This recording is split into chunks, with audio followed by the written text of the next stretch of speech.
Pasca penetapan hasil pemilu 2019, salah satu kader terbaik Gerindra, sekaligus Bupati Klungkung Nyoman Suwirte undurkan diri dari partai. Ia mundur lantaran sudah tidak sejalan dengan visi misi internal partai. Kader Gerindra sekaligus Bupati Klungkung Nyoman Suwirte resmi menyatakan mundur dari partai yang telah membesarkan namanya. Meski pengunduran dirinya selang beberapa hari pasca penetapan hasil pemilu oleh KPU, namun Bupati yang menjabat 2 periode tersebut membantah tidak ada kaitannya. Ia mengaku mundur dari Gerindra lantaran sudah tidak sejalan dengan visi misi partai. Puncak ketidakcocokan tersebut terlihat dari sempat beredarnya screenshot percakapan grup WhatsApp yang menunjukkan Suwirte dikeluarkan dari grup internal partai, lantaran sempat bertemu dengan Presiden Jokowi di Jakarta bersama gubernur serta sejumlah bupati asal Bali lainnya.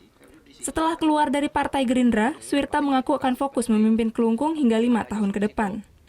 Nah, tentu setelah ini saya juga yakini saya tidak ada berpikir akan ke partai A, partai B. Saya ingin fokus untuk mengayah di Kabupaten Klungkung ini untuk menuntaskan sisa pengabdian saya agar visi misi program kerja 5 tahun ke depan ini bisa saya wujudkan. Meski telah keluar dari Gerindra, namun Bupati yang kerap menorehkan prestasi di tingkat nasional ini mengaku belum berniat bergabung dengan partai lain. Kadek Martana melaporkan untuk NET.